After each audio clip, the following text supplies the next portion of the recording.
Hey, what's up guys, and welcome back to another Northgard Relics video for this channel. My name is StrategyIsDestiny, and yeah, let's get right into it. So, I know I've already done Northgard Relics videos on every single clan, but you know, I just want to do a video just going over it without gameplay, because in gameplay I'm quite distracted actually playing the game. I'm not really able to sit down and talk about it thoroughly and properly here. So after I talk about all the relics for each clan, I'm just gonna say which one I think, in my opinion, is the best. So let's get started here. So the first one is the Stag clan. Your warchief gains the annexation ability. Whenever your warchief decolonizes a zone, you colonize it for free. Well, that's good if you have the food to do so, but really, if you don't have the food, guys, to expand onto someone else's territory once you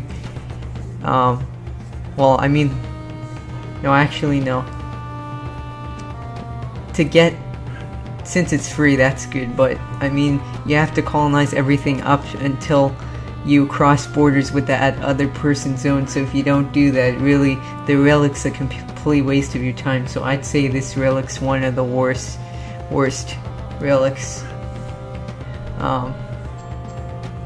This one's also quite bad. You can summon, I know there may be some disagreement, but I'm just giving my opinion. Feel free to leave in the comments what you guys think. Alright, so the Goat Clan Relic. You can summon new villagers for food depending on your population. They will arrive to your town hall by boats.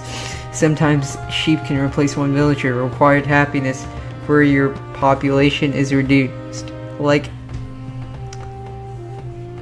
I think that's pretty good actually if you have a lot of food. Required happiness for your pop. Yeah, that's actually, I'm not gonna lie, I think that's actually a good relic. I think overall that it may not. Still, the feast relic is quite competitive with the Goat Clan, decreasing the feast by 50%, the cost of having a feast, and then the feast production's pretty good too. So I guess, yeah, I guess I'd call this an okay, not the best, but it's still a decent relic for the Goat Clan here.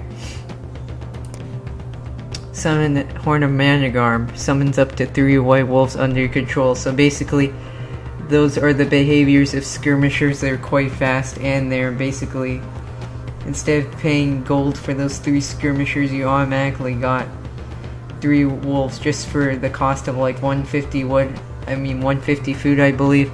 So that's quite good. So basically another 3 very strong units to your arsenal, guys.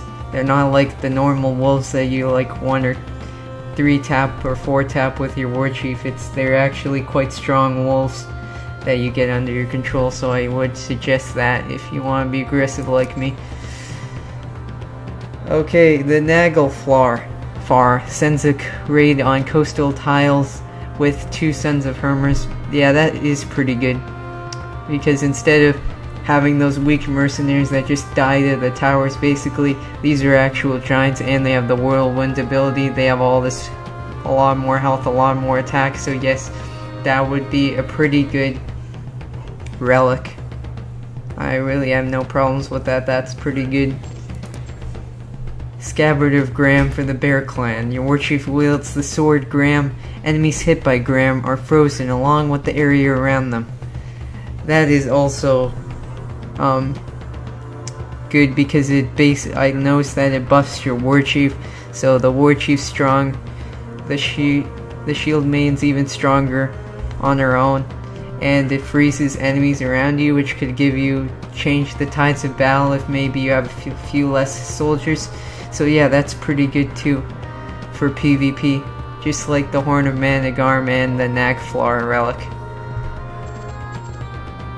for the Raven clan. Okay, so the Boar clan, this is really awesome. Revealing on forest, summon a non-controllable giant boar in all forest. Boars in allied territories are pacified. You can survive boars in your territory for food. So that's pretty good. It's 500 food, that's insane. Like, I'll talk about more in detail later, but yeah, that's pretty good. And you have boars to fight for you that have healing abilities themselves. Like, that's pretty OP. of an AI unit that you automatically get just for building the relic and placing it.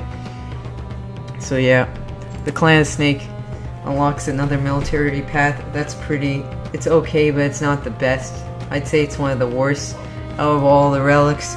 So yeah, I was a bit disappointed in that one. Summon of Skull of Herngunner, summons a Dragor Jonin.